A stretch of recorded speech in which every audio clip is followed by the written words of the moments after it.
మేడ్చల్ జిల్లా సూరారంలో ఓ పాత నేరస్తుడు రెచ్చిపోయాడు. గంజాయి మత్తులో రవి అలియాస్ గజా స్థానికులపై విచక్షణారహితంగా దాడి చేశారు. ఈ దాడిలో ముగ్గురు గాయపడ్డారు. దీంతో కాలనీవాసులు మూకమ్మడిగా పోలీస్ స్టేషన్లో ఫిర్యాదు చేశారు. నిందితుడిని అరెస్ట్ చేసి కఠినంగా శిక్షించాలని స్థానికులు కోరుతున్నారు. మరోవైపు గాయపడ్డ బాధితులు స్థానిక ఆసుపత్రిలో చికిత్స పొందుతున్నారు. చెప్పాలి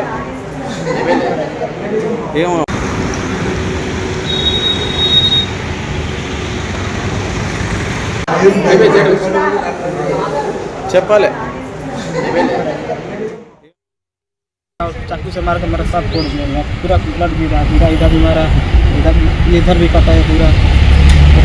तुमको भी मारा, उनको भी मारा, वो भी बताओ। ये मेरे भाई को भी मारा, इधर से चाकू से मारा, इसका पूरा सर फट गया। तुम्हारे कितने टाके लगे, उनको कितने लगे? टाका लगा पूरा। तुम्हें కొట్టిన తర్వాత నా తమ్ముడికి కొట్టుకోవడానికి వీళ్ళు ఒక 8 మంది ఉన్నారు. వీళ్ళు అందరి దగ్గర కత్తిలు ఉన్నాయి.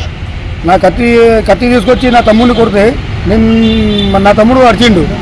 అరవంగానే నేను పనుకున్నప్పుడు లేచి డైరెక్ట్లీ పోయి కత్తి పట్టుకున్నా కాబట్టి నా తమ్ముడు బతికిండు. లేకుంటే నేను కత్తి పట్టకపోతే నా తమ్ముడు చనిపోయిందండి. వాడు గజా ఉన్నాడు, వాడి పేరు గజా వాడికి అసలు పేరు రవి ఉంది అంది. వాడు ఇంకో హరిబాబు ఉన్నాడు. హరిబాబు నాని ఇద్దరు పేరు ఒకటే ఉంది. అది వీళ్ళిద్దరే ఎక్కువ కొట్టేది. వీళ్ళిద్దరిని మీరు దయచేసి మీ అందరికీ దండం పెడతాను. వాళ్ళిద్దరికి జైలు నుంచి బయటికి రాకుండా చూడండి ప్లీజ్.